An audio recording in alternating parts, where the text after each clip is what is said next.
खबरों की शुरुआत करेंगे दिल्ली की बड़ी खबर के साथ। कांवड़ यात्रा नेम प्लेट विवाद का है पूरा मामला। नई अर्जी पर यूपी सरकार को नोटिस जारी। कोर्ट ने सरकार को जवाब दाखिल करने के लिए कहा है। मामले की अगली सुनवाई अब मंगलवार को होगी।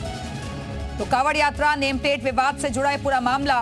कोर्ट ने सरकार को जवाब दाखिल करने के लिए कहा है और अब मामले की अगली सुनवाई मंगलवार को होगी। दरअसल यूपी सरकार की तरफ से आदेश दिया गया है कि कहीं किसी की आस्था को ठेस ना पहुंचे, इसका विशेष ख्याल रखा जाए और अपनी पहचान बतानी होगी, नेम प्लेट लगानी होगी, जिसको लेकर ये पूरा मामला अब कोर्ट में चल रहा है। और इसी खबर पर और ज्यादा बातचीत के लिए सीधे रुख करेंगे अपने सहयोगी का। दिल्ली से हमारे साथ हमारे सहयोगी अरविंद सिंह इस वक्त जुड़ गए। अरविंद, तफसील से बताइए कोर्ट की तरफ से क्या कहा गया है।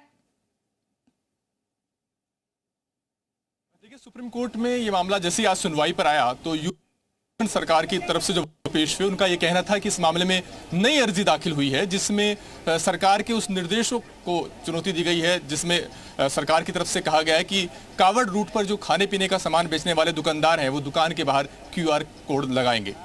तो इस पर दोनों राज्यों की तरफ से कहा गया है कि चूंकि ये नई अर्जी है, इस पर जवाब दाखिल करने के लिए वक्त चाहिए, लिहाजा कोर्ट 2 हफ्ते का वक्त दे दे।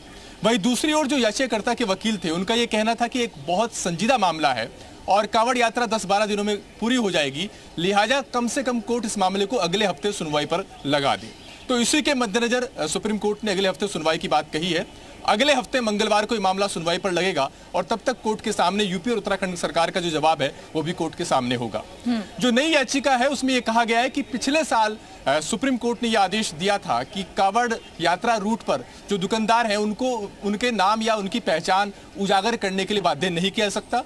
दुकानदार चाहे तो सिर्फ अपनी दुकान के बाहर इस बात का उल्लेख कर सकते हैं कि उनके यहाँ जो खाना मिल रहा है वो विशुद्ध शाकाहारी है या नहीं है।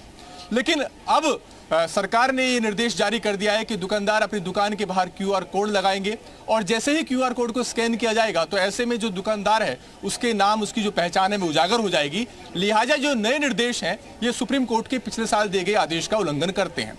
तो याचिका में इन निर्देशों के खिलाफ सुप्रीम कोर्ट का रुख किया गया है, जिस पर आज कोर्ट ने यूपी और उत्तराखंड सरकार, चूंकि दोनों को इस मामले में पक्षकार बनाया था, दोनों को नोटिस जारी किया है और अगले हफ्ते मंगलवार को सुप्रीम कोर्ट सुनवाई करेगा। सरकार के अपने तर्क हैं और धार्मिक भावनाएं आहत ना हो, किसी को ठेस ना पहुंचे, इसके लिए तर्क दिए जा रहे हैं।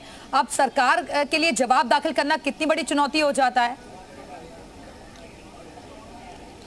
देखिए, पिछले साल जो कोर्ट का आदेश था उसमें कोर्ट ने एक और महत्वपूर्ण बात कही थी। कोर्ट ने कहा था कि हाइजीन को सुनिश्चित रखा जा सके, इस लिहाज से जो संबंधित अथॉरिटी है वो फूड सेफ्टी एक्ट के तहत जरूरी कदम उठा सकती है, लेकिन पुलिस को इस मामले में एक्शन लेने का अधिकार नहीं है। तो ऐसे में सरकार ये दलील दे सकती है कि फिलहाल जो कदम उठाए गए हैं वो फूड सेफ्टी एक्ट के तहत जो संबंधित अथॉरिटी है उसने ये कदम उठाए हैं और इस यात्रा का मकसद ये है कि इन निर्देशों का मकसद ये है कि जो कांवड़ यात्रा के दौरान जो असंख्य श्रद्धालु जाते हैं उनकी भावनाएं आहत ना हो, उनको वही खाना मिल सके जो कि हाइजीन की दृष्टि से उनके अनुकूल हो और साथ साथ जो उनकी धार्मिक मान्यताएं हैं उसके भी अनुकूल हो। तो सरकार का ये तर्क रहेगा कि इन निर्देशों का मकसद धार्मिक आधार पर भेदभाव करना ना हो करके जो श्रद्धालु हैं, जो कांवड़िए हैं, उनके धार्मिक भावनाओं को आहत ना हो सके, उनकी भावनाओं का सम्मान रखते हुए उनको वो खाना मिल सके। तो इसी लिहाज से मुझे उम्मीद है कि मंगलवार को होगी, तब तक के लिए इंतजार करना होगा। शुक्रिया आपका अरविंद जानकारी के लिए।